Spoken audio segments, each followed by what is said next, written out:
At night, Jen had a knife in her hand and threatened me with my daughter, so I killed her.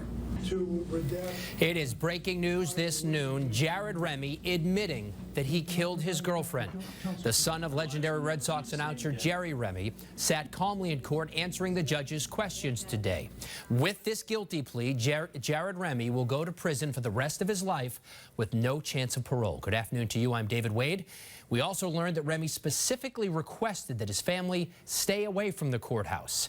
The family of Jennifer Martel, meantime, the mother of Remy's daughter, was there sitting in the front row as Remy admitted his guilt. Our Ken MacLeod was also in the courtroom. He joins us now live from Woburn with the latest. Ken? David, as you mentioned, the Remy family did stay away from the courthouse at their son's request today. Of course, the Martel family was there, and I could see them fighting back the tears at several points during the court proceedings this morning. More on that in just a minute. In the meantime, as you mentioned, Jerry Remy is going to prison for the rest of his life. Here are some pictures we shot in the courtroom just over an hour ago. With his trial set for October, Jerry Remy came to court this morning and did something rare. He pled guilty to first-degree murder in the stabbing death of longtime girlfriend Jennifer Martel last August at their Waltham apartment, knowing full well that the guilty plea comes along with a mandatory sentence of life without parole. Now, Remy took the witness stand as the judge sought to assure herself that he understood exactly what he was doing.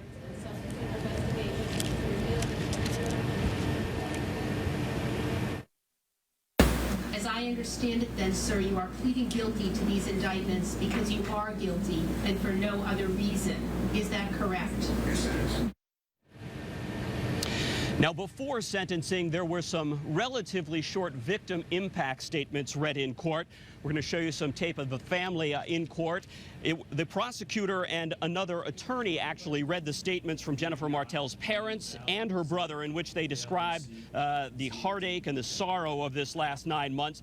But the court also heard from Jennifer Martel's best friend and next-door neighbor, who witnessed much of the brutal murder that night as it unfolded on the patio right next to her. It's bad enough to lose a close friend at any age, leaving so much undone, so much unsaid, so much unlearned. It is worse to see that friend take her last breath at the hands of a man that you let drive your car and eat your food and hang out on your couch and walked to get ice cream with. Every second of every day that I'm not doing something, caring for my 14-month-old who will never know his godmother, or working full-time, every second that I have to myself, I think of the night of August 15th. But mostly I think about what Jen thought about. Did she think about the warnings people had given?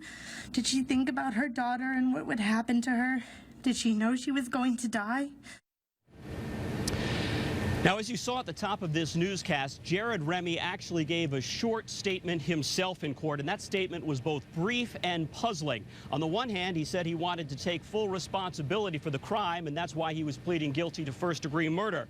And then he immediately went on to describe how Jennifer Martel was wielding a knife at some point that night and how she was threatening him over custody of the daughter that they shared and who also lived at that apartment and saw part of this crime. So those two really don't seem to go together very much. Just a few moments ago, defense attorney Ed Ryan said that Jerry Remy was not trying to deflect blame in any way, said he was trying to stand up and take responsibility for this crime.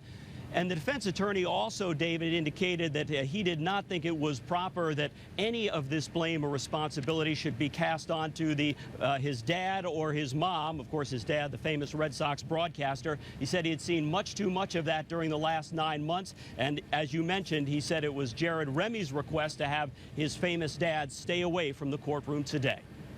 All right, Ken MacLeod in Woburn, thank you so much. You touched on Remy's attorney for just a moment. He did say that Jerry Remy's intention here was simple, that he wanted to take responsibility for what he did. Take a listen.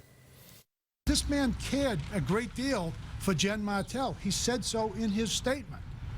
He described her as an angel. He believes that. He loved her. This is a tragedy of epic proportions.